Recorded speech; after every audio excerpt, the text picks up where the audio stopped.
Today I'm in Manchester with Andy and his very cool, very eclectic 3-car collection. Each car is wildly different from the rest. You have the stunning, tiny, charming Italian town car, the Autobianchi Bianchina Panoramica, which is basically a Fiat 500 estate underneath. You've got the superbly villainous and bad boy Series 1 1972 Jaguar XJ6. And then behind this, you've got the 911 996, which for me is one of my favourite cars of all time, and yet in this 3-car collection looks pretty dull, pretty ordinary. I can't wait for this. Thanks for watching another episode of Owners Club. Welcome back to Resto Revival. Let's go meet him. So Andy, thank you for giving me your time today and showing me around your very, very eclectic 3-car collection. Yes. So yeah, just tell everyone what we've got here. Right, well, this is Audrey. She's a 1967 Autobianchi Bianchina Panoramica. So the name is actually bigger than the car. Yes, yeah, it took me a while to learn that. Yeah. Basically, under the skin, mechanically, she's a Fiat 500. Yeah. But obviously the estate version. And I've had her for about 7 years now. Why this? Why? Well, it was a bit of a funny thing. I'd sort of come into a little bit of money, and I was actually looking for a Fiat 500 Giardiniera, obviously the Fiat 500 estate. Looking all over the place for one, couldn't find one, and then I was looking at a dealer's website who specialised in Fiat 500s, and they happened to have this as like a sort of extra piece of stock. And I just fell in love with her. As soon as I saw her, fell in love with her. Spoke to the guys, managed to sort of put a deal together, and that was it. I got her. So why the old Fiats? Why the old Italian estates and city cars? Well, there was just something about them. There's something about the Fiats that the design was, although quirky, it was actually very, very pretty. They were a very pretty little car. Yeah. They were really practical, very simple to work on, air-cooled, and just great for around town. They were just a great little town car. And they were a car that always made me smile, always sort of cheered me up. Always, again, it's just a happy little car. So I got her, and she was my daily driver, my only car for 6 years. So I used her every day, you know. Yeah, that was probably the most surprising thing when I came to film. When I saw this, a Jaguar and a Porsche. Yeah. This was your daily car for 6 years. That's, yeah. And the funny thing is, she was absolutely great. As I say, around town, fine. The first few months of having her, she broke down a few times because the previous owner hadn't used her as a daily, which I think, you know, you should use a car all the time. That keeps them going. So a couple of things gave way. You know, the starter motor went, the fuel pump went, but there were parts that were 50 odd years old, so they were entitled to, you know, replace them. And since then, she's been one of the most reliable cars I've ever had. So what's it like sourcing a fuel pump for a 1960s car? Yeah, that was a bit of a weird one because, again, there's a couple of parts of it that, although it's Fiat 500 based, are unique to the Panoramica and to this year. Right. So basically, it was just searching on the internet. It was just asking questions. The good thing is, there's quite, for Fiat 500s particularly, there's a lot of owners groups. Yeah. And then a lot of people in the Fiat 500 owners know about these. So I think the fuel pump actually came from, I think it was like Belgium or somewhere. Some guy had one in his garage for years, and because this is the only car it would fit, it just came across it, and he got in touch with me. He said how much he wanted for it, and we sorted it out, and he sent it. That's amazing. That's yeah. You said you sourced this from, was it a specialist in Nottingham? Yeah, dealers in Nottingham who were purely Fiat 500s, but this was just something that when they'd gone over on a buying trip, they just saw this, and they had the saloon one as well, which is a cute little thing. The back's a little bit like an Anglia, you know, that sort of cut back. Yeah. But again, I've always had a bit of a thing for estates. Yeah. And I needed it to be practical. And she's surprisingly practical. You know, I've done like a house move with her and stuff like that. You know, I've had her absolutely packed to the back of the front seats, and she copes, you know. It's funny because this is an estate, but then to modern standards, this is tiny. Oh, yeah. This is smaller than hatchback. So, yeah, I just, you can get an estate, but it's still small enough to be used and parked everywhere. And Well, I mean, most cars have got quite big and bloated these days. I mean, Yeah. particularly because of all the safety features. So Yeah. it's a good thing because they've got the airbags and the crumple zones and everything.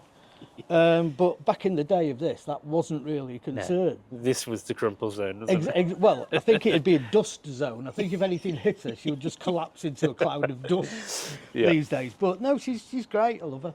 Yeah. You just do a lot of defensive driving. Yes. Yeah. Yes, I can imagine.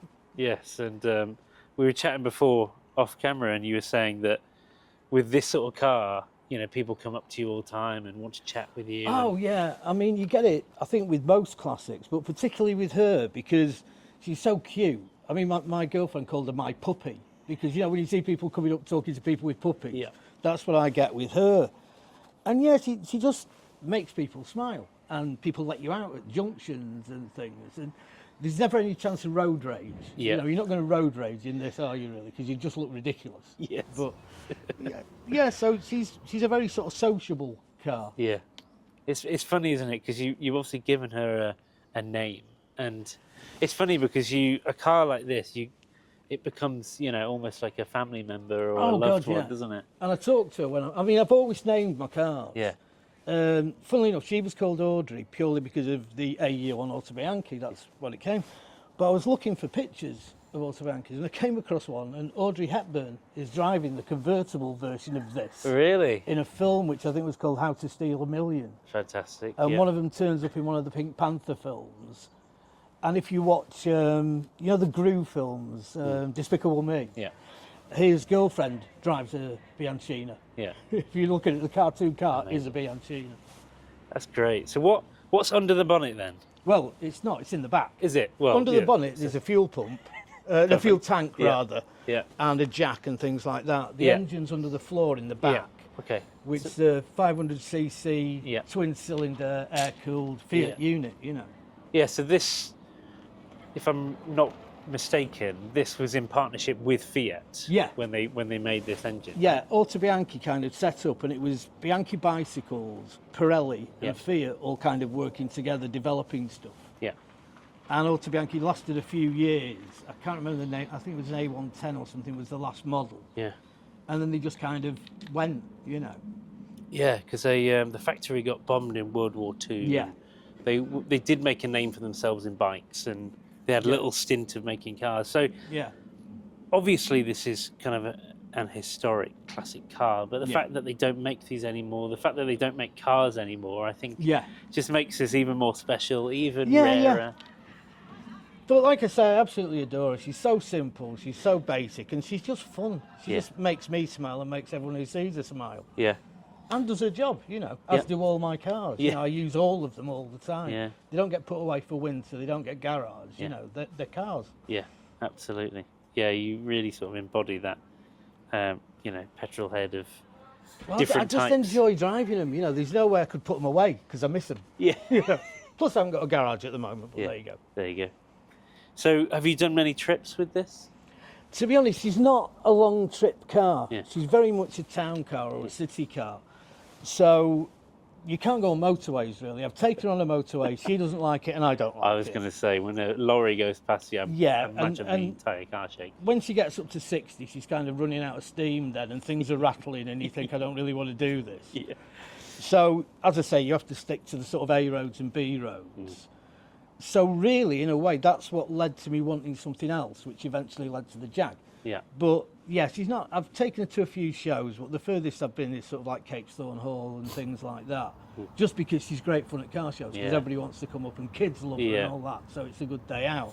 Yeah. But yeah, she's not a long journey car. No.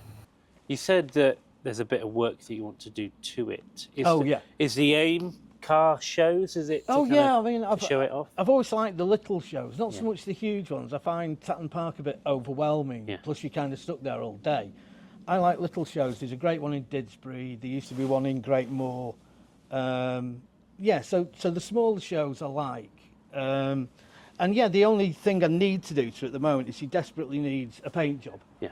I had her painted when I first got her, so that was about 6 years ago. Mm. And if you take a close look, there's panels where it's all filler. You know, there's a lot of filler and it's cracked because you can't get the panels. Yeah.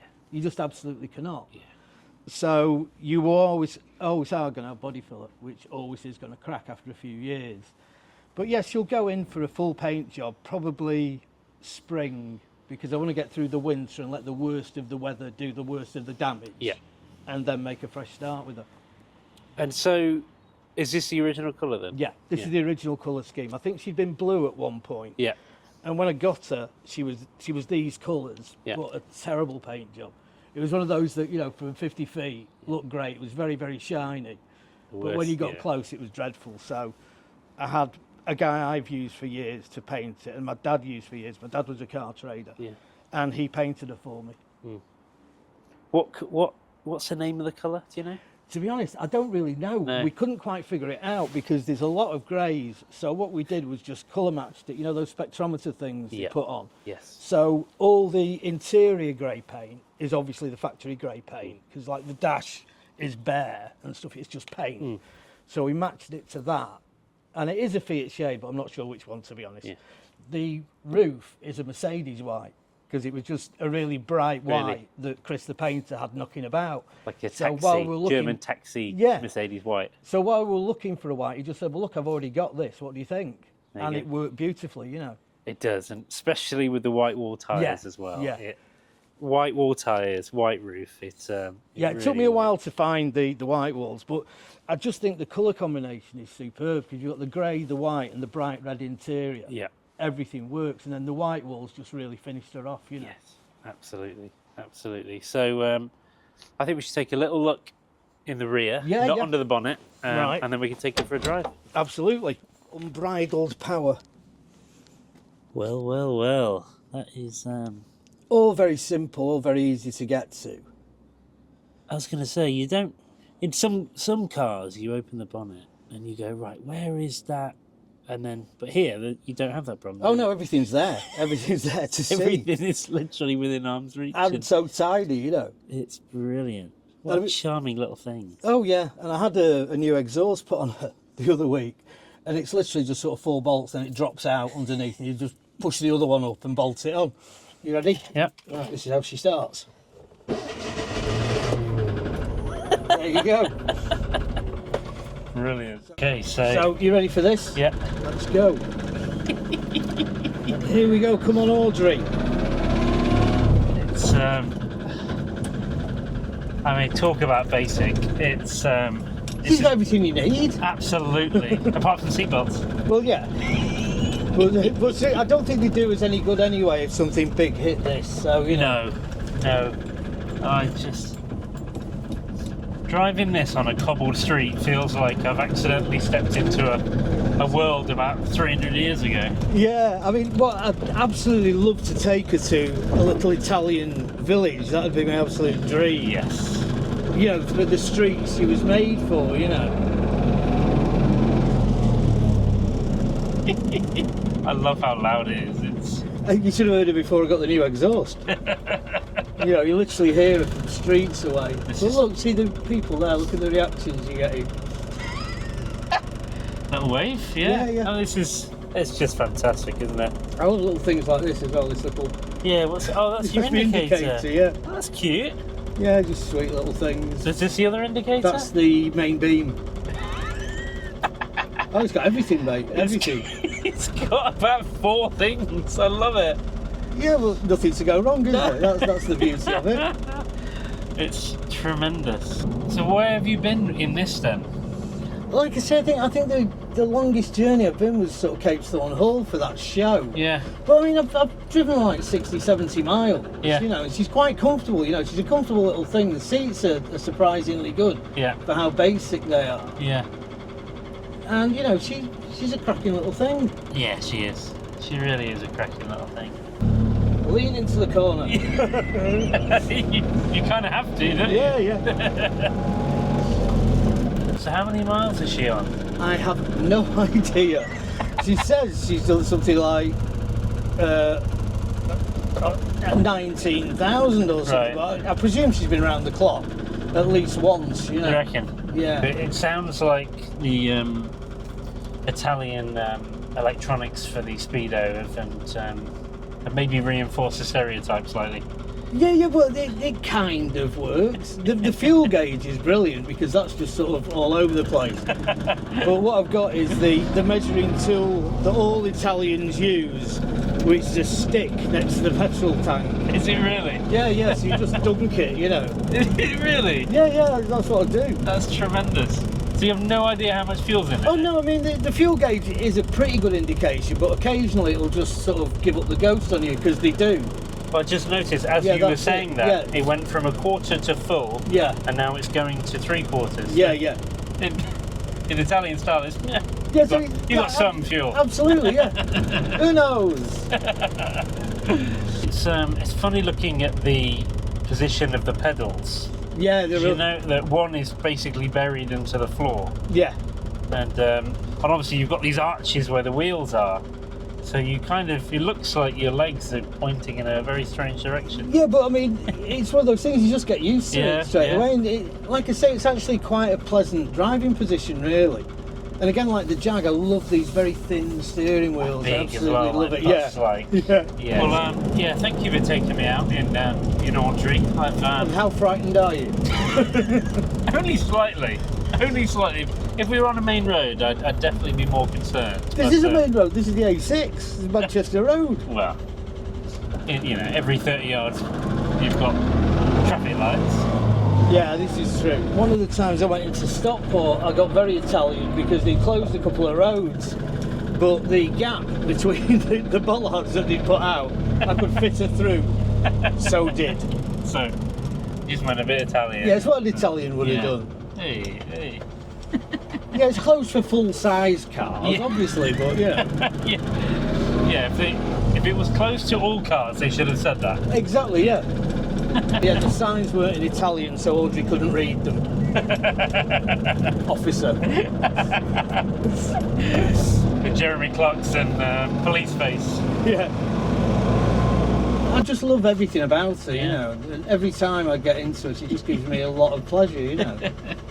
And that's what it's about. Yeah. That's absolutely what cars are all about. They are to me, yeah, absolutely. Well, perhaps I'm just a bit of a big child, but I absolutely loved meeting Audrey. It's been fantastic to look at, to speak to Andy, to drive in it. I think my ears have just stopped ringing. I've loved it. Thank you once again for watching. Stay tuned for the next episode with Andy's Series 1 1972 Jag XJ6. Please subscribe if you haven't done already. The quicker this channel grows, the better the conversation you get, the better the quality of the content can get as well. So I've got some amazing chats coming up. So if you haven't already, please like, please subscribe, and I'll see you on the next episode.